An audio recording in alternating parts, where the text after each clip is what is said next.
Support for this episode of YXC Underground comes from Rob Romvey and his team at RBC Dominion Securities in North Battleford. If you are looking for someone to manage and invest your money, Rob and his team are the people to see. Having that sense of home, or having a literal physical home. Without that, it's really, really difficult to want to pursue or manage your healthcare.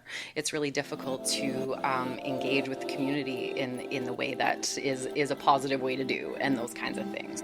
Hello, I'm Eric Anderson. The voice you just heard belongs to Brynn Service. She is the featured guest in Season 8, Episode 5 of YXC Underground.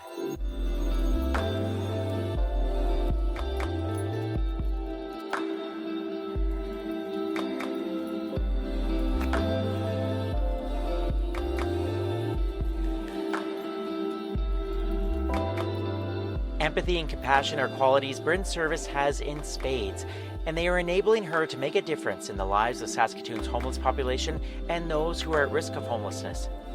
Brynn is the Saskatoon Supervisor of a national program called Coordinated Access, and she shares why this work means so much to her in this episode of YXC Underground.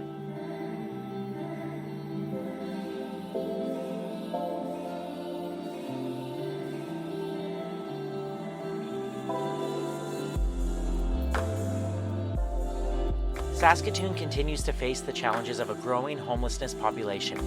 A point-in-time count conducted on October 16th of last year found that 1,931 individuals were experiencing homelessness. That number is up by 29% from 2024.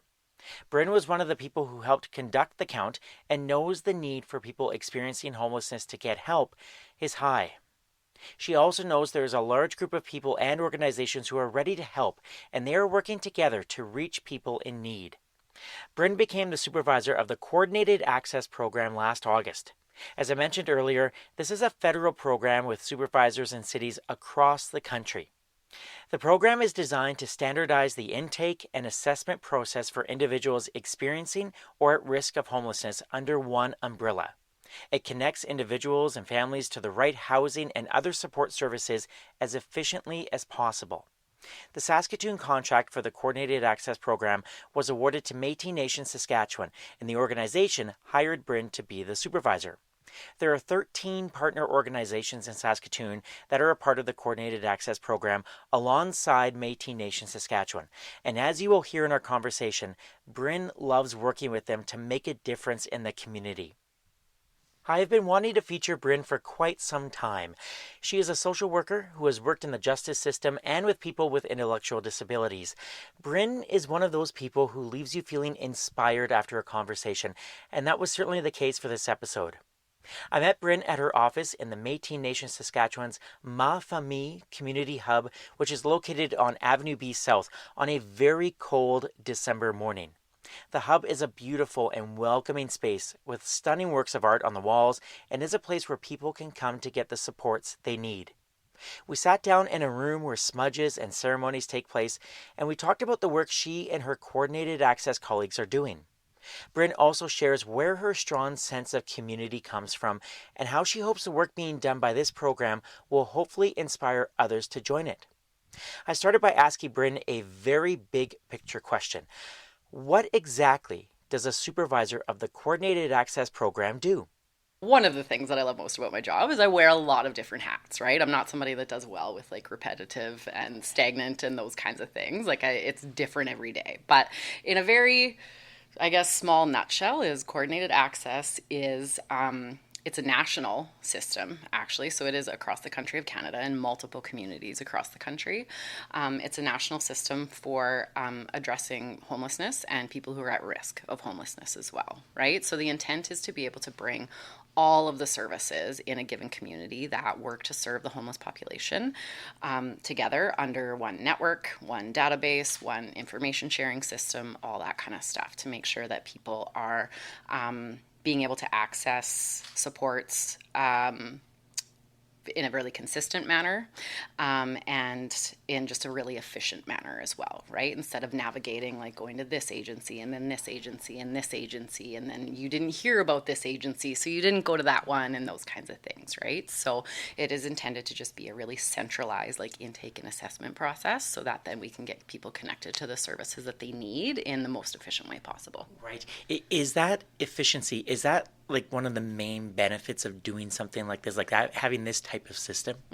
Yes, it is definitely intended to be, right? So, yeah, like I said, homelessness is, it's not just a single, or it's a community-wide concern, absolutely, right? And it's not a standalone issue either. Oftentimes it is the result or the outcome of systems that haven't served vulnerable populations in the way that they needed to, right? And there's a lot of reasons for that. That is probably a podcast for another day.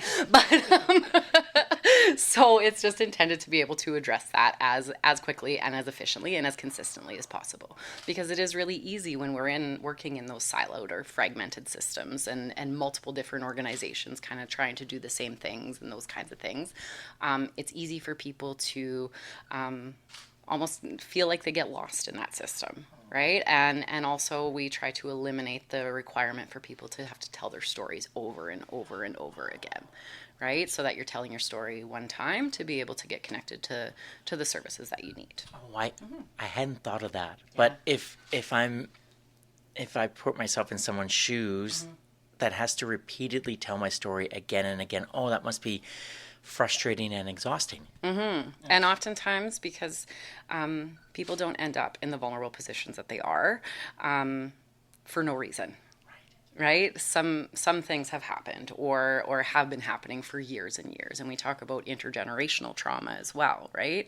And so having to tell that story over and over and over again, it can be really, really re-traumatizing when you're constantly needing to bring that up again. And B, it almost starts to feel like you become separated from your story. Right? Where it's kind of like it's this thing that happened, but I'm a different human because I've had to kind of build these walls around myself as I tell it, as it's required, right? And so that really can impede somebody's healing, somebody's ability to heal and that kind of stuff too, when it's almost like you develop this disconnection. That is fascinating because you're so right, because you it's almost as though if you repeat your stories so many times, not that it loses its meaning, but it's almost like a script almost, isn't it? Mm-hmm. Where you're saying the lines, telling the story in the hopes of like, okay, I'll tell my story and then let's get on with getting me some help. But gosh, that disconnect. Have you seen that, Brynn, before, like in your line of work? Oh, absolutely. Whether it was whether I was working with youth, like direct support as it feels now, like I was a youth myself. I was in my 20s, fresh out of university, that kind of stuff. Whether it was working in corrections with like adult men, even disability sector as well, and hearing stories and those kinds of things. And then of course, like moving into the homelessness serving sector as well, as it starts to feel like a story, but it's like when you tell it and you essentially give it to so many other people and so many other organizations, it's like it's not actually your own anymore. Thank you for explaining that. That's just really interesting. So Brynn, how does, like, logistically, how does your role work in terms of like, do someone who needs some help in our community, like do they come here to the building, or like how do they get in touch with you, and how do you help them? Yeah. So we have multiple different partner organizations in the community, right? So coordinated access, the whole point is basically to almost be like a conduit or a facilitator of this like very larger network of organizations that serve our most vulnerable. So yes, they can absolutely come to the Mafami building. We are a drop-in access point. We call them designated access points. So and they are throughout the city. So there is other organizations as well that are like designated access points and will use the exact same intake, the exact same assessment, the exact same database. There's sites all over the city that people are able to access. So it can just be a matter of like Google coordinated access Saskatoon, and that designated access point schedule and calendar and all the contact information comes up. Wow. And then are you then in contact with all these different designated access like centers then? That's yeah. So you're you're speaking with them all the time? Yeah. So our the formal, I guess, coordinated access network, which when I say formal, I mean people who are using like the same database and connected and that kind of stuff. So they've formally basically signed that memorandum of understanding and all that kind of stuff. And so that committee, we have a frontline committee that actually meets every single week. So every Tuesday morning, all of the organizations that are like formally connected, there's 12 of them, so 13 organizations, including ourselves, that all meet every single week and come together, and we'll kind of talk about like who has vacancies, who has capacity to be able to serve in case management, in a case management role. And then, we're able to kind of bring up whether there's folks in our community that, you know, they're really starting to decline or they're really starting to struggle, or share success stories and all those kinds of things. So we're able to really come together to see how we can best serve those folks.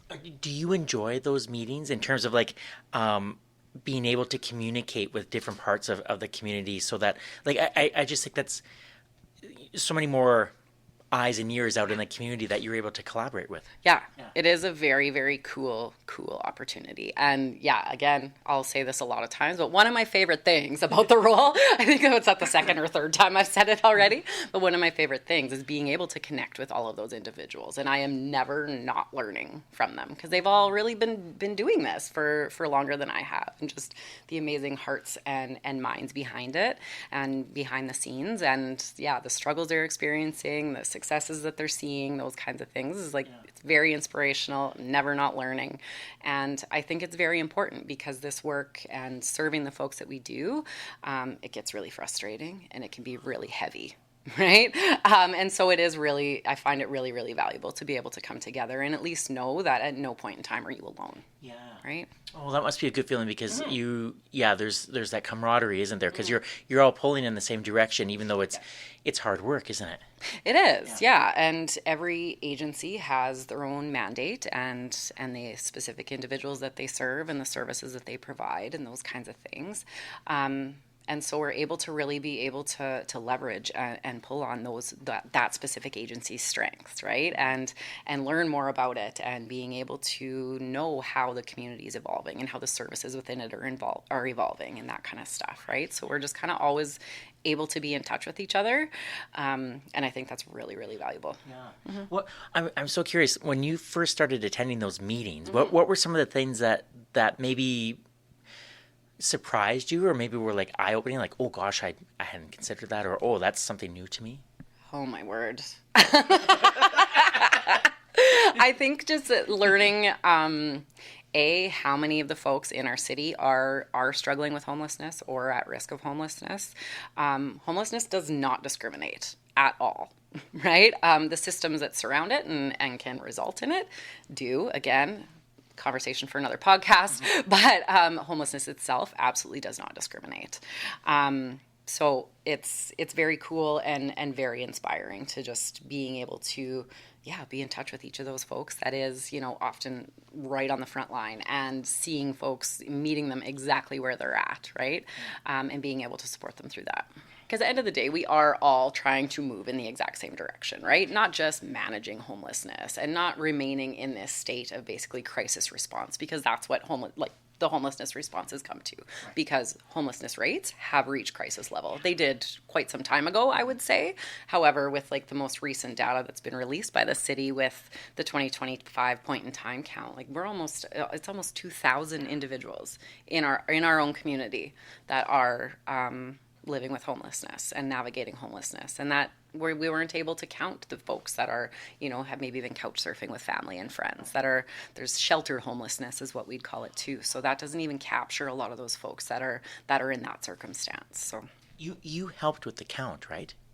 Yeah, we did. The team volunteered for it and stuff. It was hosted by City of Saskatoon in partnership with Saskatoon Housing Initiatives Partnership. But yes, our coordinated access team did go and volunteer. We all did like the evening shift, kind of like after hours and stuff. So yeah. I may I ask you about like how does that work? Because I don't really know how, like, because it must be such a, it's hard to put an exact number on it, isn't it? And yet you go out and you do collect the data. But how do you do it, Brynn?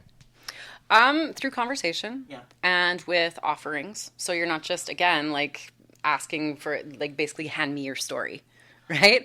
So we're not just asking for people to hand us their story. We do, I know last year in the 2024 pit count, because it was a little bit more in depth, the survey was a little bit more lengthy. So there was actually like a financial offering for those individuals who did agree to share their stories, because it was in depth and it took a lot of time. And whether you're housed or not, your time is valuable. Yes. It is, right? As a human, your time and your story and your existence is valuable.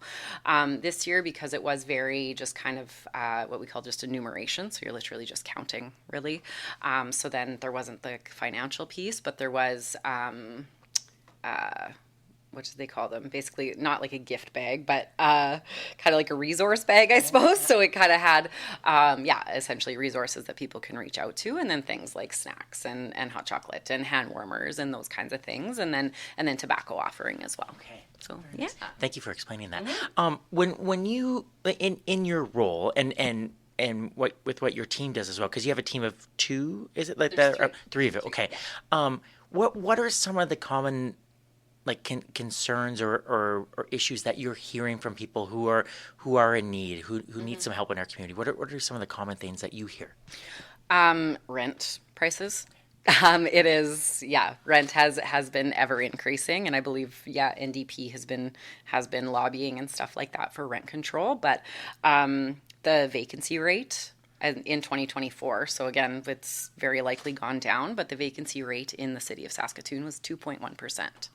Right? So people aren't able to, there's no inventory, even if people are really, really wanting to be housed, or have been housed, and then, landlords are able to evict and those kinds of things. So the actual inventory, like places for people to actually live, right? So we have, upwards of 2,000 people, right, that would very much love to be housed and safe and have that sense of belonging. And there is literally nowhere. There isn't an actual physical space for so many of those folks to be able to be. When you hear those stories, like how do you, because I think you are an incredibly empathetic and caring person. When you hear those stories, like is it like how do you react? It depends really on the day. I guess I've heard a lot of stories, and so I don't know if whether it's good, positive or negative, but eventually it doesn't. Yeah, the shock, I guess, of them starts to kind of dissipate a little bit, I suppose. However, that doesn't ever make them any less. I don't want to say like sad or tragic in any way. However, it doesn't tug on your heartstrings any less, right? Because at the end of the day, people aren't their problems. Right? And everybody deserves to be treated like a person and not like a problem or anything like that, right? And so, one of the biggest sources, I guess, of like frustration and sadness is just the way that systems and the people within them have really let folks down over the course of time, and then have resulted in the situation that we're in now with the homelessness crisis. So. Mm-hmm. Do you feel like you're in a position right now, and along with your colleagues, like in various organizations, that like can you work to sort of change the system, or is it more just like triage in terms of like helping people get what they need at that moment? That's a big question, I know. Yes to both, I guess is the answer, right? So we are, like, again, there is power in numbers, right? And there is power when there's multiple voices that are screaming and saying the same message, right? So working with Coordinated Access and being able to be a part of that network and being a leader in that network, yes, it is. We are able to lend to change. It doesn't happen near as quickly or efficiently as it should. However, I think that's the case when it comes to working in any human service, right? But yes, so I am able to be a part of the change. And because when you are part of Coordinated Access and we're all using kind of that same database and those kinds of things, we're able to pull and use like real-time, day-to-day information and data to be able to then sort of like influence and adjust how we work based on kind of those ever-evolving needs of the community and the people that we're trying to serve. So, wow. Is it Fascinating isn't the right word, but I guess like because you're fairly new to this role, but you have worked in our community in various roles like for years and years, and you know this community well. But when you see that like real time data, like is it eye opening in a way? Absolutely. Yes. Again, is the short answer. Yes, it is very eye opening, and you just start to really see how much each of those systems and is really just very very interconnected, right? So homelessness isn't strictly just a homelessness issue, right? It is a health issue. It's a justice issue. It is an education issue. It is income assistance issue, right? And all of those things really compound and combine to that have led to this circumstance of a homelessness crisis that we found ourselves in, right?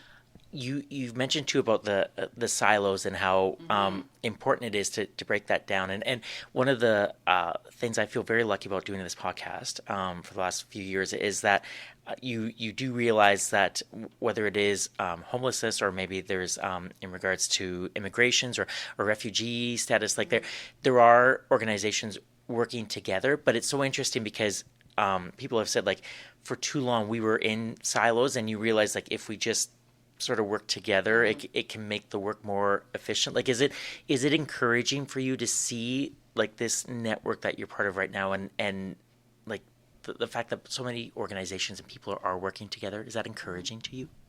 Oh, absolutely. Yeah. Yes. And I think it gives a really cool opportunity to be able to really shine a light and highlight the really good work that each of those organizations is doing.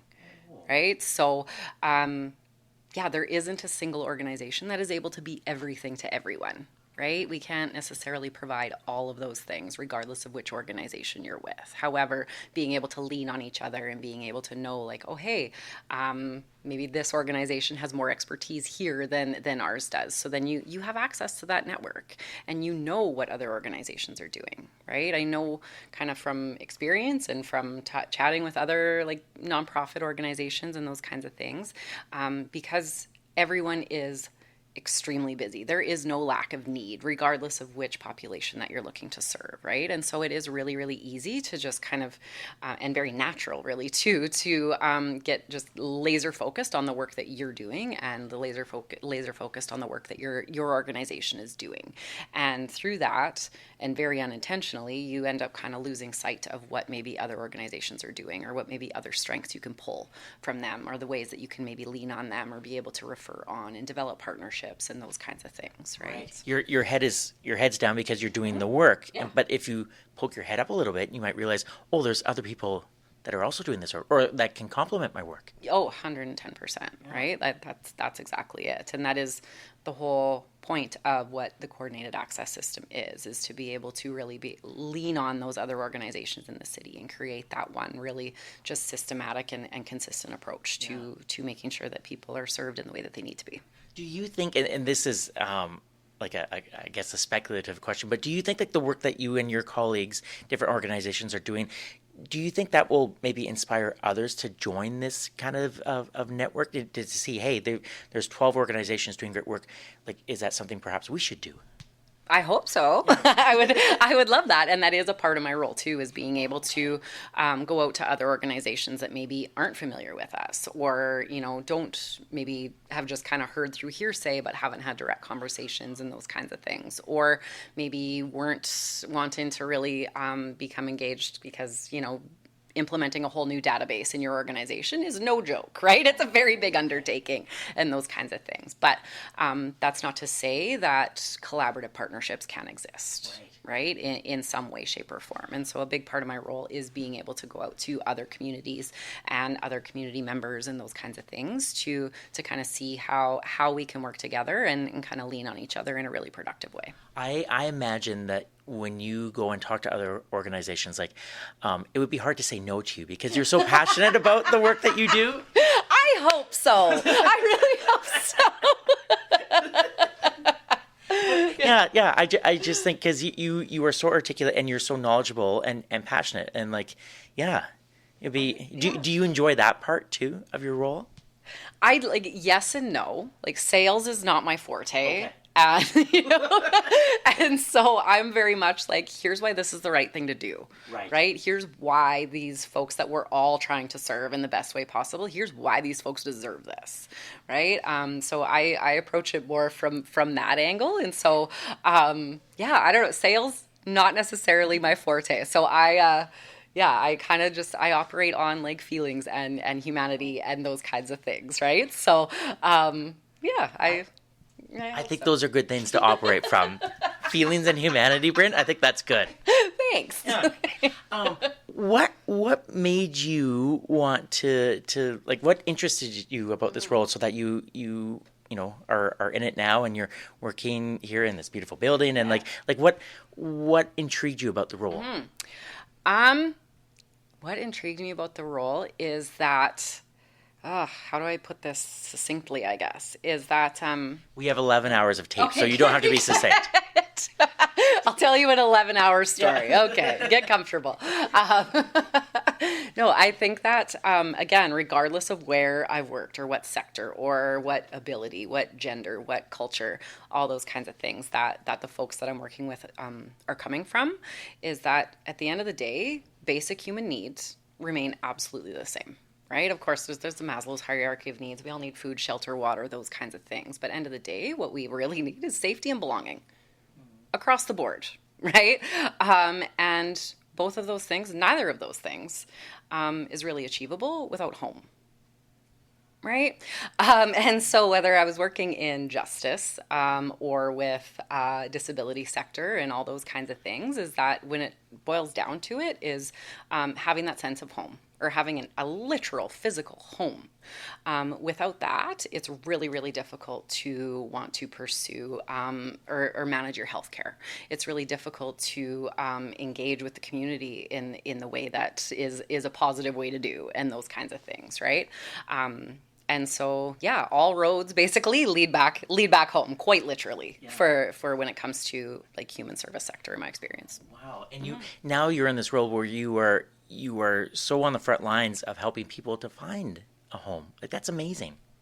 I hope so. I try to be anyway. I'm able to be connected to organizations that are helping people to find that home, and I really couldn't. Yeah, my job couldn't possibly exist without each of those organizations that is out there and like doing that work and those kinds of things every single day. So has collaboration always been a big thing for you? Yes. Yeah.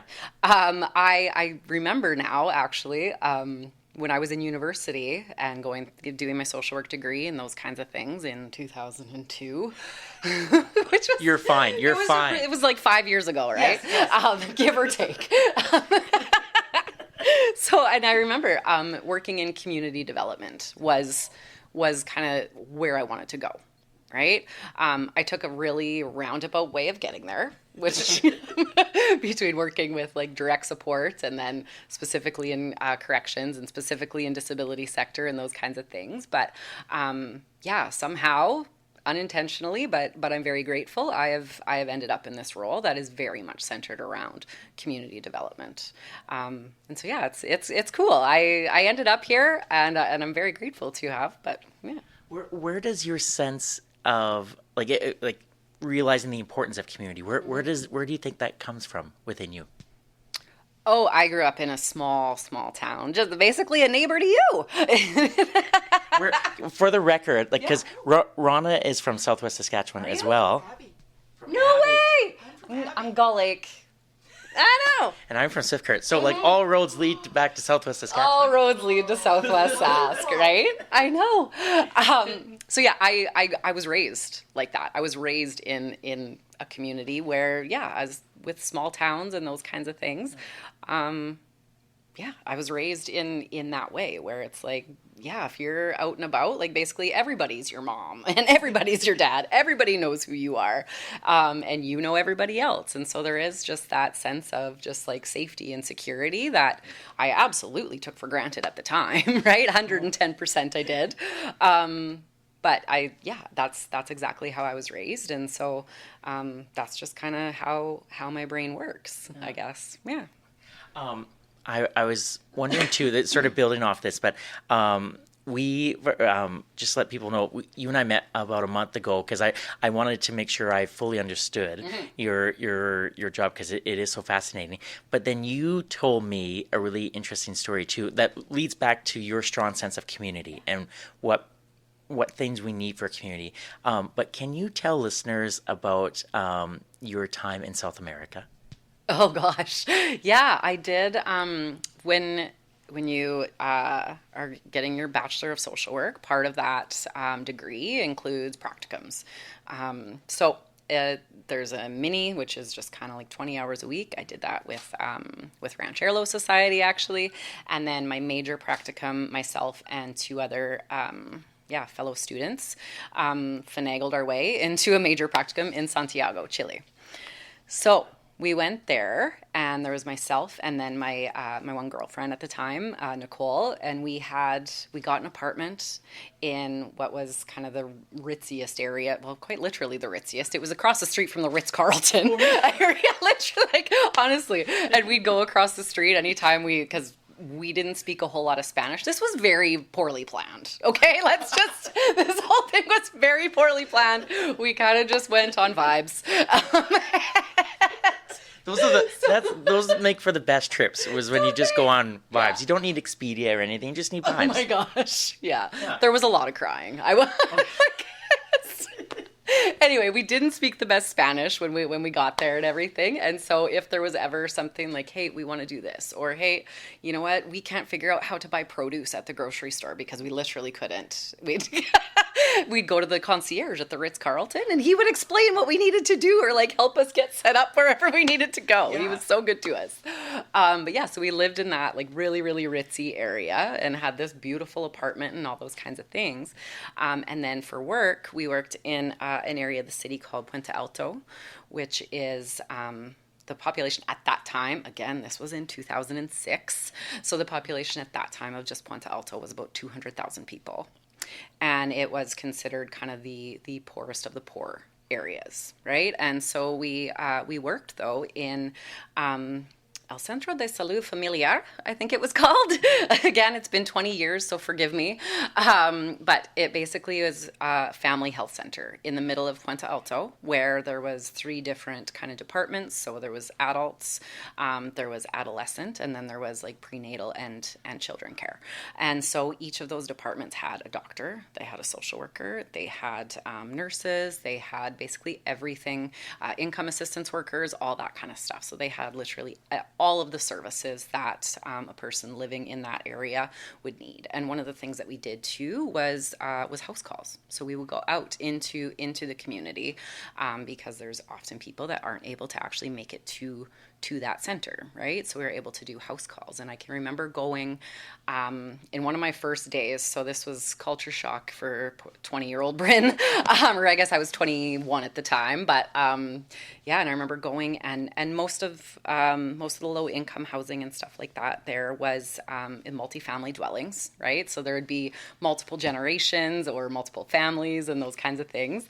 And the kindness and the welcoming and the warmth was just unbelievable. These individuals who have, really next to nothing, often didn't have floors, so like dirt floors. I remember going the one time, and this lovely, lovely woman was going to make us tea, and you can't say no. That's not culturally acceptable. You cannot say no when you're offered food or drink and those kinds of things. That's not okay.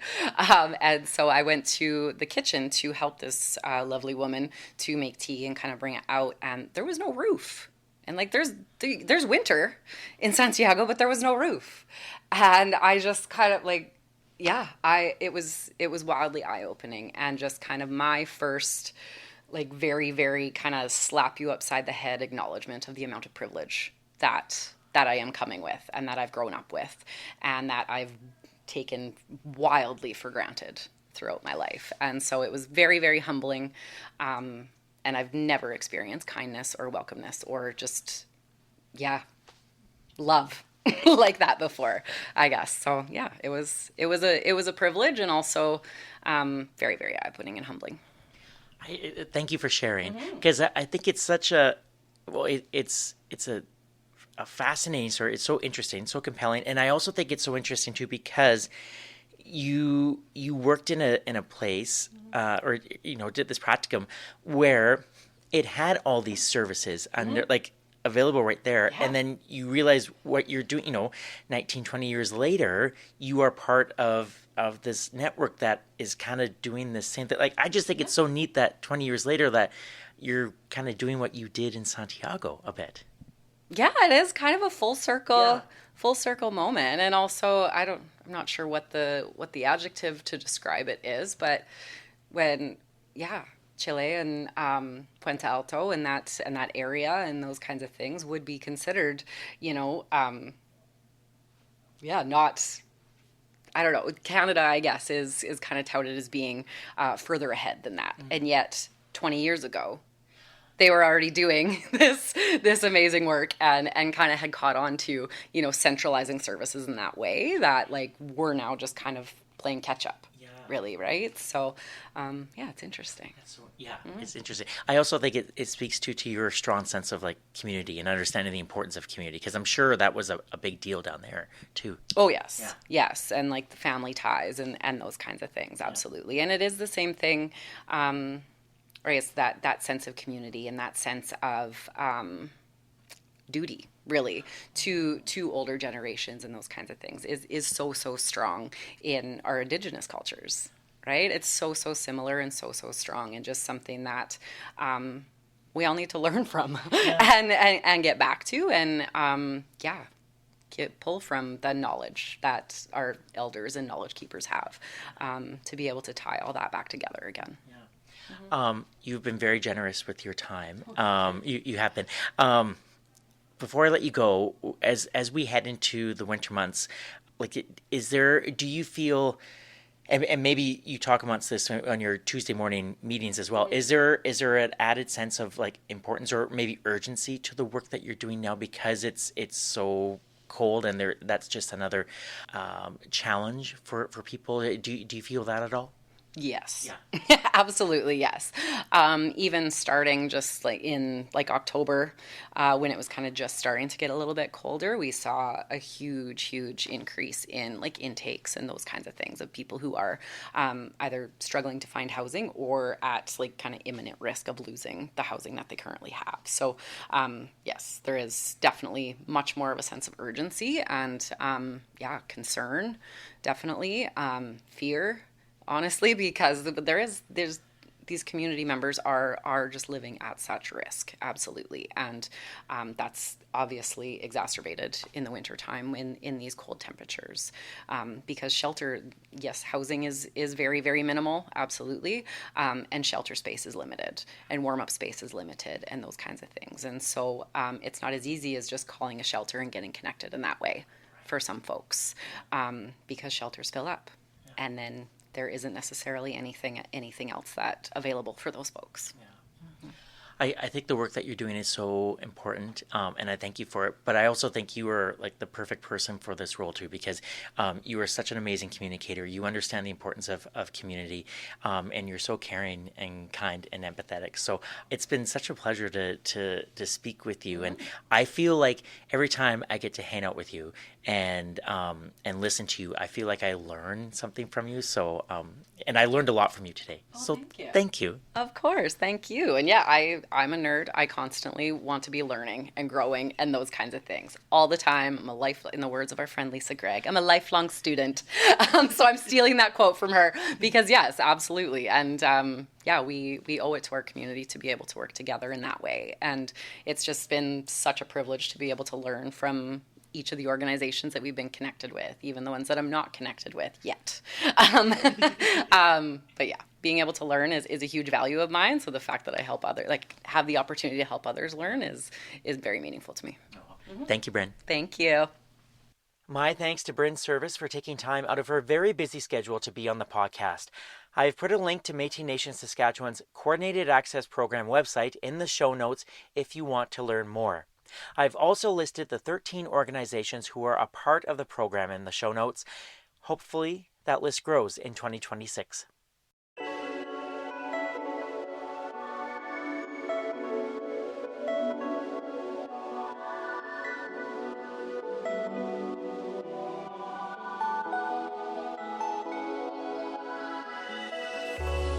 This has been Season 8, Episode 5 of YXC Underground. My name is Eric Anderson. I host, produce, and edit this local independent podcast. You can listen to YXC Underground wherever you find your favorite podcasts, including Apple Podcasts, Spotify, YouTube, or the website, yxcunderground.com. If you have enjoyed this episode and are a fan of the podcast, please feel free to leave a glowing 5-star review and share it with your friends. Word of mouth is, I think, the best way to share a podcast, and so I really do appreciate your support in spreading the word about YXC Underground. You can find the podcast on Instagram, Facebook, and Twitter. Simply search YXC Underground and you will find some lovely photos of Brynn service taken by Saskatoon photographer and pride of Abbey, Saskatchewan, Rona Andres. A few thank yous before I say goodbye. Thank you to my cousin Andrew Dixon for creating the original theme music for the podcast. Thank you to Saskatoon's Danger Dynamite for creating and maintaining the website. And a big thank you to the wonderful Rob Romvey and his fantastic team at RBC Dominion Securities in North Battleford for supporting this episode. Rob has been a dear friend for many, many years, and his support of all things YXC Underground means the world to me. If you are looking for someone to help manage your finances or invest your money, I can't recommend Rob and his team enough. They have been taking care of me for over a decade, and I wouldn't be able to buy all the Lego that I do without their help. So thank you, Rob, and to your team. Before I go, I would like to acknowledge that this interview was gathered on Treaty 6 territory and the traditional homeland of the Métis. YXC Underground is a production of the Salthammer Production Company. My name is Eric Anderson. Thank you so much for listening, and we'll talk to you soon, Saskatoon.